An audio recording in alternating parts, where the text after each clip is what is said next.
دنیا بھر میں کسی بھی ملک کی انٹیلیجنس ایجنسی اس پر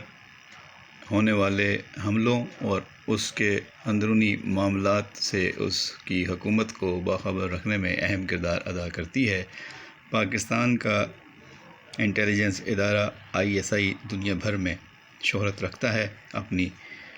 کامیابیوں کی بدولت اس نے ہمیشہ اپنا لوہا منوایا ہے۔ DG ISI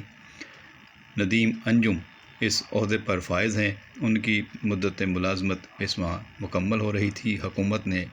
1 ماہ کی توسیع دی ہے اور پہلی مرتبہ نگران وزیر اعظم انوار الحق کاکڑ کی زبانی عوامی سطح پر یہ بات سامنے آئی ہے کہ حکومت نے اس عہدے پر فائز لیفٹیننٹ جنرل ندیم انجم کو 1 سال کی توسیع دے دی ہے۔ توسیع پانے والے اس عہدے پر وہ پہلے آفیسر نہیں ہیں۔ ماضی میں جنرل عبدالرحمان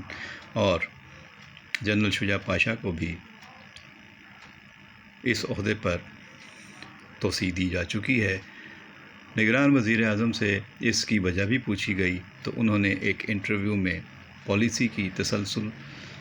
کی اہمیت پر روشنی ڈالی اور اس پر کافی کھل کر اور تفصیل سے بات کی۔ سب جانتے ہیں کہ پاکستان میں PTI کی حکومت کے خلاف عدم اعتماد کی تحریک کامیاب ہونے کے بعد جب PDM کی حکومت بنی اور اس کے بعد سے پاکستان کے حالات کو مختلف چیلنجوں کا سامنا کرنا پڑا ہے، اور PDM کی حکومت نے اس پارلیمنٹ کی باقی ماندہ مدت پوری کرنے کے بعد نگران سیٹ اپ تشکیل دیا، جس میں نگران وزیر اعظم انوار الحق کاکڑ کی سربراہی میں ایک نگران حکومت اس وقت پاکستان میں کام کر رہی ہے۔ اس دوران پاکستان میں نئے آرمی چیف کی تقرری بھی عمل میں آئی۔ سابق وزیر اعظم شہباز شریف کے ہاتھوں لیفٹیننٹ جنرل عاصم منیر کو پاکستان فوج کا نیا سپہ سالار مقرر کیا گیا،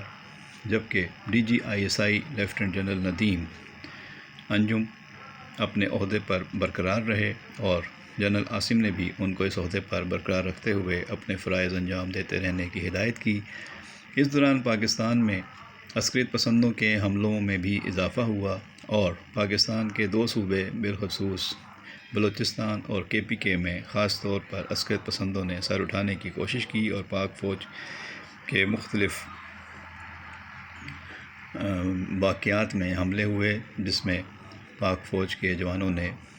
جام شہادت نوش فرمایا، اور اس کے بعد دہشت گردوں کے خلاف بہت ساری آپریشن اور کارروائیاں ہوئیں اور ان کو جہنم واصل کیا گیا۔ پاکستان میں سیاسی طور پر بھی عدم استحکام پیدا کرنے کی بہت سی سازشیں اور کوششیں ہوتی رہیں، اور 9 مئی کے واقعات اس حوالے سے سب سے زیادہ اہمیت کے حامل ہیں، جس کے بعد پاکستان میں ایک سیاسی بھونچال سا نظر آیا۔ لیکن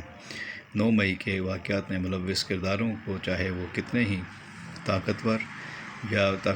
پس منظر کے حامل تھے، ان کو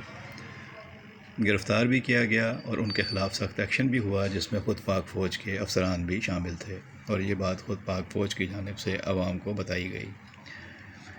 لیفٹیننٹ جنرل ندیم انجم کے عہدے میں 1 سال کی توسیع سے اب یہ بات واضح ہو گئی ہے کہ پاکستان میں چونکہ اس وقت نگران سیٹ اپ ہے اور ابھی الیکشن اگلے سال ہونے ہیں، تو نہ صرف یہ الیکشن بلکہ اس کے بعد جو حکومت سازی کا مرحلہ ہے، اس موقع پر بھی پاکستان میں انٹیلیجنس کے سب سے بڑے ادارے ISI کے سربراہ ندیم انجم کی سروسز جاری رہیں گی، اور اس عہدے پر کوئی تبدیلی آنے والی نہیں ہے۔ نگران سیٹ اپ میں بھی ان کو 1 سال کی توسیع مل گئی ہے، اور اب وہ آنے والی حکومت تک فرائض انجام دیں گے، اور اب آنے والا وزیر اعظم فیصلہ کرے گا کہ اگلا DG ISI کون ہوگا۔ تو اس سے یہ بڑا واضح پیغام مل رہا ہے کہ پاکستان میں اداروں کی اس وقت کیا صورتحال ہے، اور جو کوئی بھی پاکستان میں سیاسی عدم استحکام پیدا کرنے کی کوشش کرے گا، یا پاکستان کے معاملات کے اندر گڑبڑ پیدا کرنے کی کوشش کرے گا، یا کسی بھی قسم کی سازش کرے گا، اس کو منہ توڑ جواب دیا جائے گا، اور کسی بھی قسم کا دباؤ یا کسی بھی قسم کی رعایت اس میں برداشت نہیں کی جائے گی۔ اور جس عمدگی سے اور جس کامیابی سے لیفٹیننٹ جنرل ندیم انجم کی سربراہی میں ISI نے کام کیا ہے، اور اس ٹرانزیشن پیریڈ میں اور نگران حکومت میں اور پھر اگلی حکومت کے آنے تک اب ان کی ذمہ داریاں ہیں، تو سب کے اوپر یہ چیز واضح ہو گئی ہے کہ پاکستان حکومت کی، پاکستانی اداروں کی پالیسی کیا ہے، سوچ کیا ہے، اور کس نے معاملات کو لے کر چلنا ہے اور کس حد تک چلنا ہے۔ تو یہ بات سیاستدانوں پر بھی واضح ہو گئی ہے اور ملکی اور غیر ملکی قوتوں کو بھی اس کے بارے میں پتہ چل گیا ہے، اور خود نگران وزیر اعظم نے پالیسی کی تسلسل کی اہمیت کو اجاگر کرتے ہوئے انٹرویو میں پوچھے گئے سوال کے جواب میں ڈائریکٹر جنرل ISI ندیم انجم کے عہدے میں 1 سال کی توسیع کی تصدیق بھی کر دی ہے، اور بتا بھی دیا ہے کہ اس کی ضرورت کیوں پیش آئی اور اس کی اہمیت کیا ہے۔